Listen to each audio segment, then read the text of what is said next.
उत्तर का विशाल मैदान। आज का टॉपिक है उत्तर का विशाल मैदान।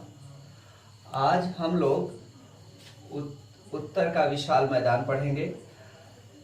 भारत का दूसरा प्रमुख भूआकृतिक प्रदेश है उत्तर का विशाल मैदान। इसके पहले हम लोगों ने पढ़ा है उत्तर का पर्वतीय प्रदेश और इसके पश्चात उत्तर का विशाल मैदान।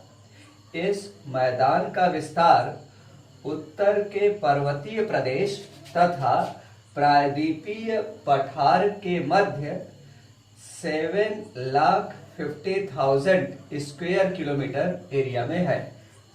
7.5 लाख वर्ग किलोमीटर क्षेत्रफल में उत्तर के विशाल मैदान का विस्तार है। उत्तर के पर्वतीय क्षेत्र और प्रायद्वीपीय पठार के मध्य यह भारत का नवीनतम भूआकृतिक प्रदेश है। भारत का most recent geomorphological reason.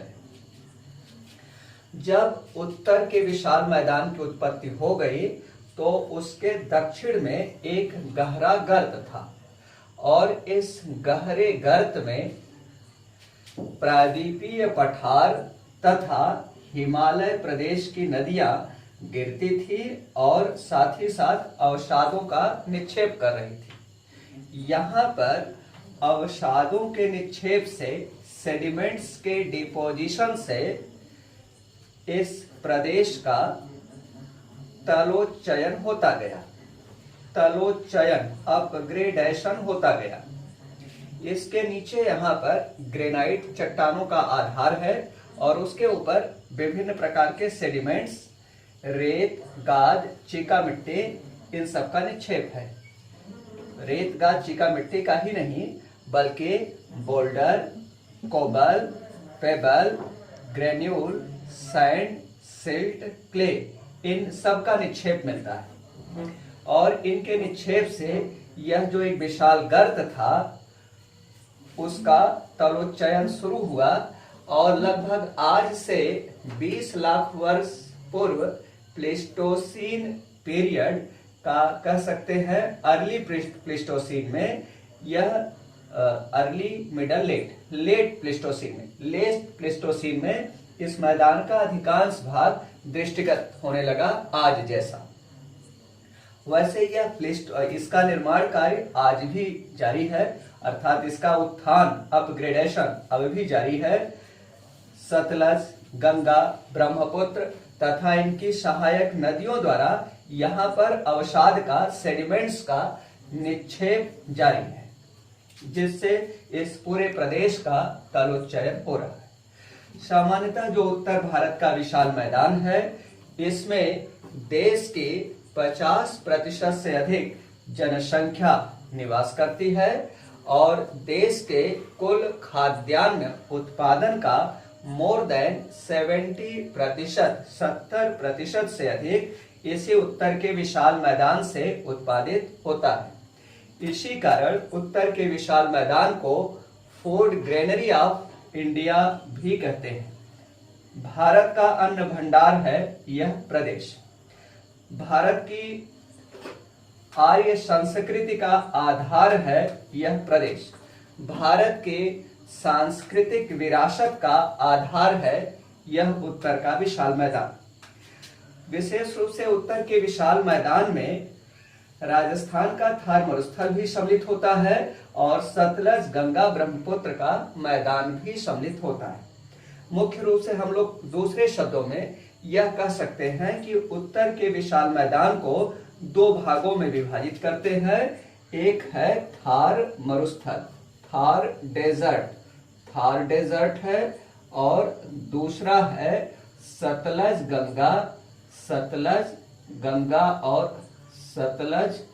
Ganga और ब्रह्मपुत्र का मैदान। सबसे पहले हम लोग थार मरुस्थल की बात करते हैं, थार डेजर्ट की बात करते हैं। थार मरुस्थल का विस्तार राजस्थान राज्य के पश्चिमी भागों में है। सामान्यतः अरावली पर्वत श्रृंखला के पश्चिम में थार मरुस्थल का विस्तार है।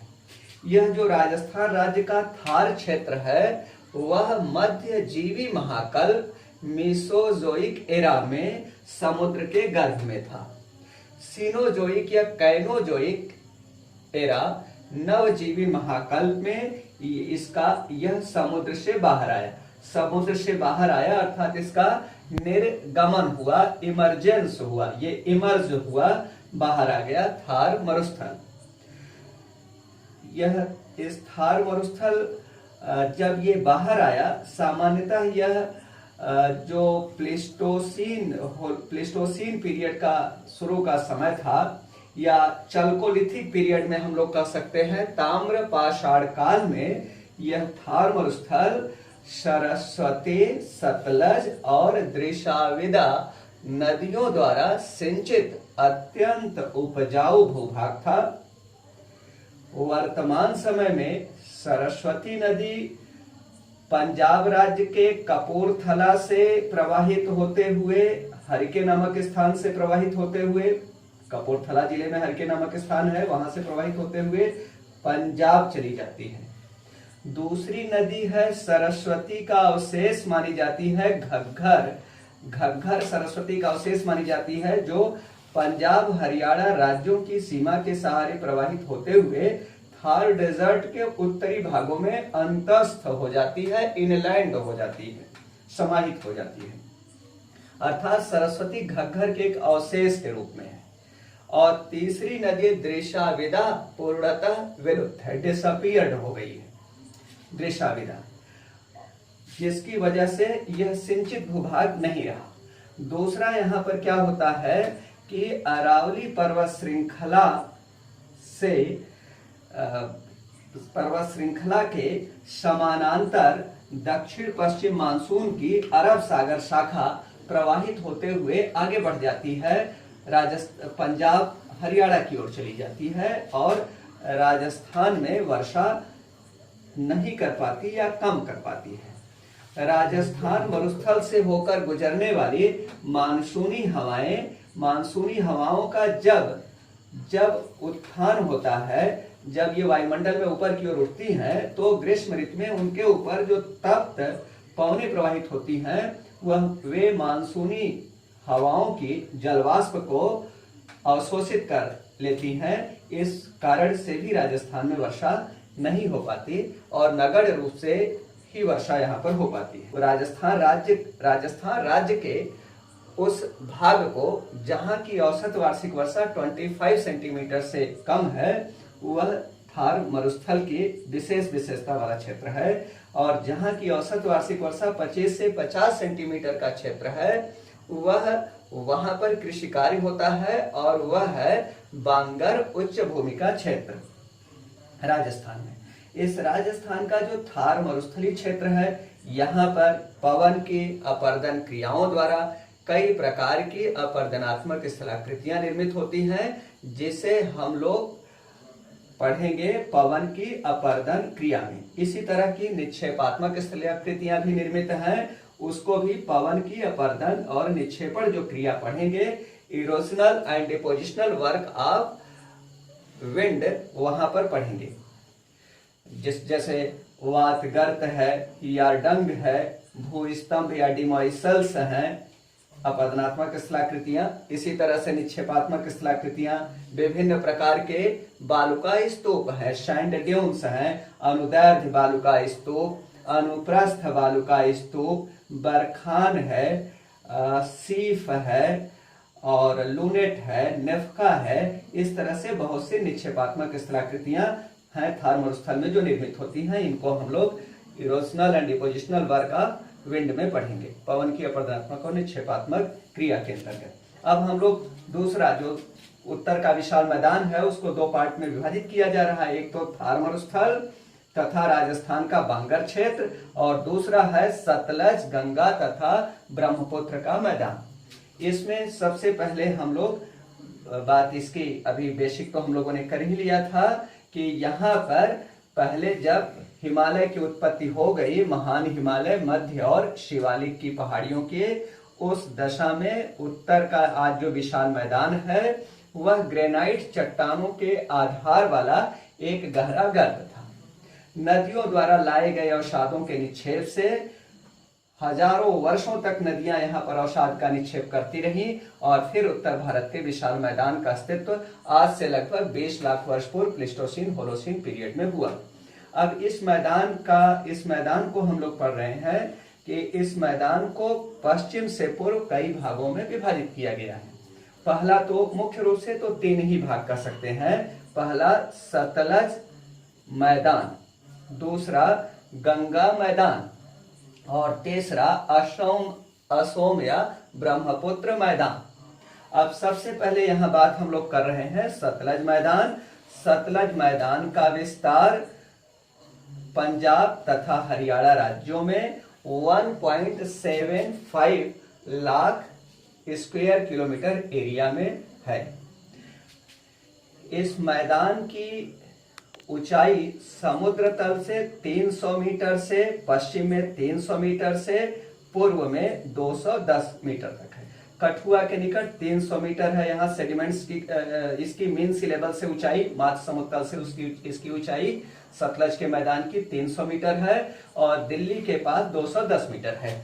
स्पष्ट है कि सतलज मैदान का जो ढाल है वह उत्तर पूर्व से दक्षिण पश्चिम दिशा में है। उत्तर पूर्व से दक्षिण पश्चिम दिशा में सतलज मैदान का ढाल है। इसी कारण सतलज नदी भी उत्तर पूर्व से दक्षिण पश्चिम दिशा की ओर इस मैदान से होकर गुजरती है। सतलज और उसकी सहायक नदियां हैं। सतलज मैदान में बांगर मृदा की प्रधानता है, इसी कारण इसे सतलज मैदान के नाम से जाना जाता है। इस मैदान में कहीं कहीं गहरे गहरे गर्तों का निर्माण हुआ है पवन की अपर्दन क्रिया के प्रभाव से, जिन्हें स्थानीय भाषा में तल्ली कहते हैं, तल्ली या टल्ली भी कह सकते हैं। और इन तल्लियों में वर्षा ऋतु में जल भर जाने से झीलों का निर्माण होता है, जिन्हें ढाढ़ कहते हैं। यह प्रश्न पूछा जाता है। यहाँ पर छोटी सरिताओं के लिए और छोटे गर्तों के लिए, दोनों के लिए चो शब्द का प्रयोग किया जाता है। चो, CHO, चो शब्द का प्रयोग किया जाता है। प्लूरल में चोज, ES न जोड़कर केवल S जोड़ देते हैं, चोस भी कह देते हैं।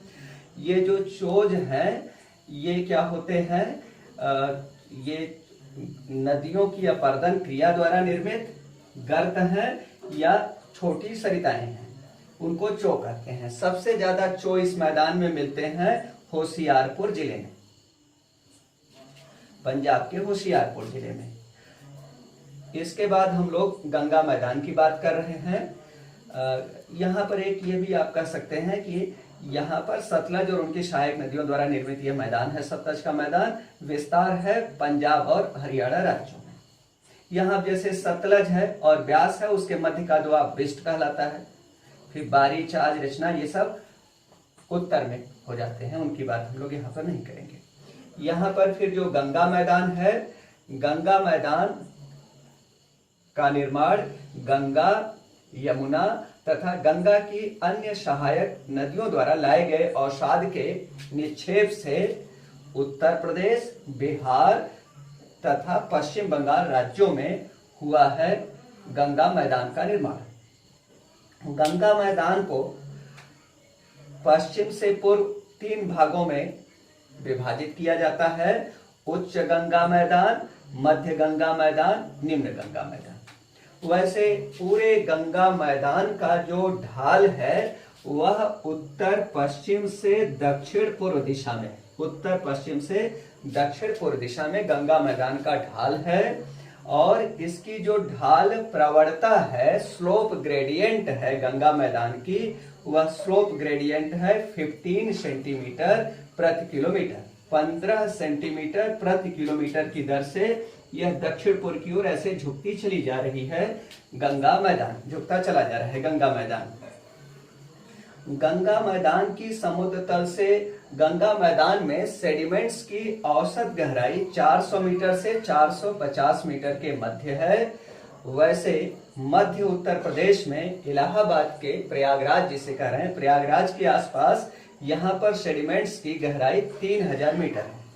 वहीं पर यमुना नगर, हरियाणा के यमुना नगर और अंबाला में अगर उत्तर भारत के विशाल मैदान में सेडिमेंट्स की गहराई देखी जाए तो 8000 मीटर तक है। यहाँ पर हम लोग गंगा मैदान को 3 पार्ट्स में विभाजित करके पढ़ेंगे। गंगा मैदान का जो पश्चिमी भाग है इसे उच्च गंगा मैदान, अपर गंगा प्लेन, जो मध्य भाग है इसे मिडल गंगा प्लेन, मध्य गंगा मैदान, और इसका जो पूर्वी भाग है उसे लोअर गंगा प्लेन, निम्न गंगा मैदान के नाम से जाना जाता है। जो उच्च गंगा मैदान है इसका विस्तार है यमुना नदी घाटी और इलाहाबाद फैजाबाद रेलवे लाइन जो 100 मीटर की समोच्च रेखा पर है उसके मध्य है। यहाँ पर जो उच्च गंगा मैदान है उसका विस्तार मुख्य रूप से पश्चिमी उत्तर प्रदेश में है। इलाहाबाद फैजाबाद रेलवे लाइन से लेकर इसके पश्चिम का जो भी उत्तर प्रदेश का पश्चिमी भाग है सब उच्च गंगा मैदान में आता है। उच्च गंगा मैदान में बांगर मृदा की प्रधानता है। यहाँ पर बांगर मृदा की प्रधानता है और कहीं कहीं यहाँ पर खादर मृदा भी मिल जाती है जिसको बोट या बुट्टे कहते हैं।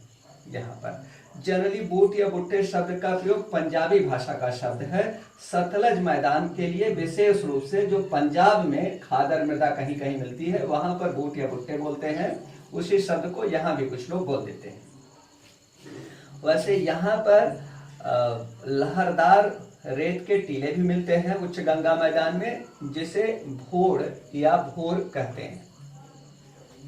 इसके अलावा जो उच्च गंगा मैदान है इसकी जो ढाल प्रवणता है वह 24-25 सेंटीमीटर प्रति किलोमीटर, कहीं 24 सेंटीमीटर प्रति किलोमीटर आपको मिलेगा और कुछ ऑथेंटिक स्रोत में ही 25 सेंटीमीटर प्रति किलोमीटर। तो आप एक 25 सेंटीमीटर प्रति किलोमीटर इसकी ढाल प्रवणता आप समझते रहिए। वैसे जो पूरा जो गंगा मैदान है, पश्चिम उच्च गंगा, मध्य गंगा, निम्न गंगा, तीनों को मिलाकर के देखा जाए तो इसकी ढाल प्रवणता, औसत ढाल प्रवणता 15 सेंटीमीटर 15 सेंटीमीटर प्रति किलोमीटर है। बहुत तेजी से लेकिन पश्चिम से पूर्व इसका ढाल घटता चला जाता है। जैसे उच्च गंगा मैदान की ढाल प्रवणता 25 सेंटीमीटर प्रति किलोमीटर, वहीं मध्य गंगा मैदान की ढाल प्रवणता 20 सेंटीमीटर प्रति किलोमीटर और निम्न गंगा मैदान की ढाल प्रवणता काफी दक्षिण में आने पर 2 सेंटीमीटर प्रति किलोमीटर। आप इससे स्पष्ट समझ सकते हैं जैसे इसी मैदान में जो गंगा मैदान है इसमें हम लोग देखें तो सहारनपुर जो जिला मुख्यालय है, सहारनपुर स्टेशन, वहां पर लिखा गया है सहारनपुर की मीन सी लेवल से जो हाइट है वह 276 मीटर है। रुड़की में आ जाते हैं तो 274 मीटर हो जाती है ऊंचाई। रुड़की की समुद्र तल से ऊंचाई 274 मीटर, दिल्ली की समुद्र तल से ऊंचाई 216 मीटर, मेरठ की समुद्र तल से ऊंचाई 222 मीटर, अलीगढ़ की समुद्र तल से ऊंचाई 187 मीटर, आगरा की समुद्र तल से ऊंचाई 169 मीटर, हरदोई की समुद्र तल से ऊंचाई 142 मीटर, कानपुर की समुद्र तल से ऊंचाई 126 मीटर, लखनऊ की समुद्र तल से ऊंचाई 111 मीटर, इलाहाबाद की समुद्र तल से ऊंचाई 98 मीटर और वाराणसी की समुद्र तल से ऊंचाई हो जाता है 76 मीटर, पटना की समुद्र तल से ऊंचाई 53 मीटर, भागलपुर की 49 मीटर समुद्र तल से ऊंचाई, कोलकाता की समुद्र तल से ऊंचाई मात्र 6 मीटर रह जाती है और गंगा सागर के निकट समुद्र तल से गंगा सागर की ऊंचाई मात्र 3 मीटर है। अर्थात इसका ढाल बहुत तेजी से घटता चला जाता है। हम लोग बात कर रहे थे उच्च गंगा मैदान का। इसका विस्तार उत्तर प्रदेश के पश्चिमी भागों में 1.49 लाख वर्ग किलोमीटर क्षेत्रफल में है। इसकी पश्चिमी सीमा यमुना नदी घाटी बनाती है और पूर्वी सीमा इलाहाबाद फैजाबाद रेलवे लाइन के आधार पर निर्धारित की जाती है। डडले स्टाम्प ने इसकी पूर्वी सीमा के लिए 100 सेंटीमीटर की समवर्षा रेखा आइसो हाइट को भी माना है। इसकी पूर्वी सीमा निर्धारित करने के लिए। यहाँ पर बांगर मृदा की प्रधानता है, खाद्य मृदा कम मिलती है और अधिकांश यहाँ पर हरित क्रांति का सबसे ज्यादा प्रभाव उत्तर प्रदेश में इसी उच्च गंगा मैदान में पड़ा है। दूसरा मध्य गंगा मैदान है। मध्य गंगा मैदान का विस्तार है इलाहाबाद फैजाबाद रेलवे लाइन जो 100 मीटर की समोच्च रेखा पर है या 100 सेंटीमीटर की समवर्षा रेखा पर है, और पटना गया रेलवे लाइन जो 80 मीटर की समोच्च रेखा कंटूर पर है। तो पटना गया 80 मीटर की समोच्च रेखा और इलाहाबाद फैजाबाद 100 मीटर की समोच्च रेखा के मध्य गंगा मैदान का विस्तार उत्तर प्रदेश के पूर्वी भागों तथा बिहार राज्य के पश्चिमी भागों में 1.49 लाख वर्ग किलोमीटर क्षेत्रफल में है। मध्य गंगा मैदान की ढाल प्रवणता 20 सेंटीमीटर प्रति किलोमीटर है और मध्य गंगा मैदान में बांगर तथा खादर मृदाओं का विस्तार लगभग बराबर क्षेत्रफल पर है। यही कारण है कि लगभग सभी प्रकार की फसलें मध्य गंगा मैदान में उगाई जा सकती हैं, चाहे वो गेहूं हो या धान हो, तिलहन हो या दलहन हो, गन्ना हो, हर प्रकार की फसलें यहाँ पर उगाई जा सकती हैं। इसके बाद हम लोग आते हैं निम्न गंगा मैदान में। निम्न गंगा मैदान की पश्चिमी सीमा तो पटना गया रेलवे लाइन निर्धारित करती है जो 80 मीटर के कंटूर पर है, समोच्च रेखा पर है, और इसकी जो पूर्वी सीमा है वह पश्चिम बंगाल राज्य, भारत के पश्चिम बंगाल राज्य और बांग्लादेश के मध्य की जो अंतर्राष्ट्रीय सीमा है उसके द्वारा निर्धारित हो रही है, और दक्षिण में निर्धारित हो रही है सुंदरबन डेल्टा द्वारा निर्धारित हो रही है। इसका जो विस्तार है निम्न गंगा मैदान का वह बिहार राज्य के पूर्वी भागों और पश्चिम बंगाल राज्यों में 88,000 वर्ग किलोमीटर क्षेत्रफल में है। निम्न गंगा मैदान में खादर मृदा की प्रधानता है और इसी कारण यहाँ पर धान का उत्पादन सबसे ज्यादा होता है। धान की उत्पादकता भी पश्चिम बंगाल राज्य में काफी ज्यादा रहती है। वैसे अब धान की उत्पादकता प्रोडक्टिविटी पश्चिम बंगाल राज्य से ज्यादा पंजाब राज्य और हरियाणा राज्यों की हो गई है। फिर भी पश्चिम बंगाल राज्य धान के उत्पादन में अग्रणी राज्य है और यहाँ छोटे छोटे गड्ढों में वर्ष के अधिकांश समय जल भरा रहता है, जिससे यहाँ पर मछली उत्पादन और धान उत्पादन का कार्य होता है। यही कारण है कि इस संस्कृति को धान वाली संस्कृति के नाम से जाना जाता है और बंगाल के लोगों का और पूर्वी बिहार के लोगों का मुख्य भोजन है मछली और चावल। हम लोग अभी अगर इस टॉपिक यहाँ पर हम लोग देख रहे हैं कि जो निम्न गंगा मैदान है इसकी समुद्र तल से ऊंचाई यहाँ पर गंगा सागर द्वीप के पास, गंगा सागर द्वीप जो यहाँ पर है बंगाल की खाड़ी में, उसकी समुद्र तल से ऊंचाई मात्र 3 मीटर रह जाती है और कोलकाता नगर की समुद्र तल से ऊंचाई मात्र 6 मीटर रह जाती है। अर्थात इसका ढाल ये समुद्र तल से ऊंचाई इसकी बहुत कम है निम्न गंगा मैदान की, इसलिए इसे निम्न गंगा मैदान कह रहे हैं। और दक्षिण पूर्व दिशा की ओर इसकी दक्षिण पूर्व दिशा की ओर इसका ढाल है और इसी आधार पर ट्रेनों को भी डाउन ट्रेन और अप ट्रेन नाम दिया जाता है इस मैदान में। और अगर अभी हम लोग असम मैदान, यहाँ पर भी लोअर गंगा प्लेन में कहीं कहीं भाभर को द्वार कहते हैं और असम में भी भाभर को द्वार कहा जाता है। भाभर, तराई, द्वार, इसको हम लोग बाद में पढ़ेंगे। यहाँ पर हम लोग बात कर रहे हैं असोम मैदान की। असोम मैदान को ब्रीफ में पढ़ लेते हैं। ब्रह्मपुत्र और उसकी सहायक नदियों द्वारा लाए गए अवसादों के निक्षेप से असोम राज्य में असोम का मैदान या ब्रह्मपुत्र का मैदान निर्मित हुआ है, जिसकी समुद्र तल से ऊंचाई 150 मीटर से 50 मीटर के मध्य है। उत्तर पश्चिम भाग में 150 मीटर, दक्षिण पूर्वी भाग में 50 मीटर तक इसकी समुद्र तल से ऊंचाई है और इस मैदान का क्षेत्रफल 56,000 वर्ग किलोमीटर है। 56,000 स्क्वायर किलोमीटर इस मैदान का क्षेत्रफल है।